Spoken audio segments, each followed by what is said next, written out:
সবাইকে good morning. কেমন আছেন সবাই? আর একটা নতুন ব্লগে সবাইকে স্বাগত জানাই। এই তো টিফিন বানাচ্ছি। সবজিগুলো কি সুন্দর কালারফুল দেখাচ্ছে।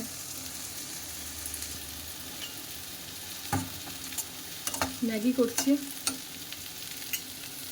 আজকে কি সুন্দর ঝলমলে রোদ্দুর বেরিয়েছে, আকাশ একদম পরিষ্কার।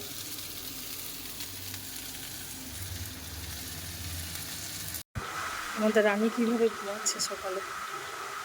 রানী, তুই রাত্রে পাহারা দিয়েছিলি আমাদের বাড়ি? হ্যাঁ রানী, রানী তুই বাড়ি পাহারা দিয়েছিলি? এই যে ফ্যান চলছে, বাবু এই যে ঘুমাচ্ছে। আজকের এই যে মোচা রান্না করব।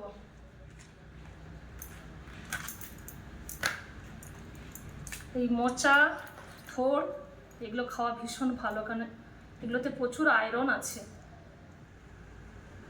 এই যে ফুলগুলো, এই যে একটা আঁশের মতো আছে, এগুলো সব বেছে ফেলে দিতে হয়।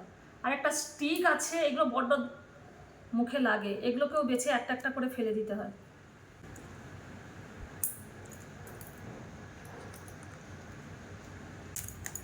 কাটার পরে এগুলো একটু সেদ্ধ করে নেব। এর একটা কষ ভাব আছে, ওটা বেরিয়ে যাবে। এই তো রান্নাটা বসিয়ে দিয়েছি। আজকে কী রান্না করছি দেখাই। পটল ভাজা করছি, কলা মাছা রান্না করব। কলা মাছটাকে কেটে আলু দিয়ে সেদ্ধ করে নিয়েছি, বেগুনটাও কেটে রেখেছি।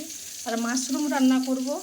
মাশরুমটাকে কেটে ধুয়ে সমস্ত মশলা দিয়ে ম্যারিনেট করে রেখেছি। লঙ্কা গুঁড়ো, হলুদ গুঁড়ো, জিরে গুঁড়ো, ধনে গুঁড়ো, একটু মিষ্টি, লবণ, সর্ষের তেল, সমস্ত মশলা দিয়ে মেখে রেখেছি। প্রায় 1 ঘন্টা হয়ে গেছে।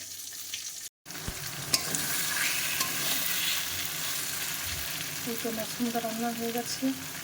আপনারাও বাড়িতে এইভাবে বানান, ভালো লাগবে।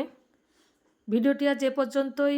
সবাই লাইক, শেয়ার, কমেন্ট আর সাবস্ক্রাইব করে আমার পাশে থাকবেন।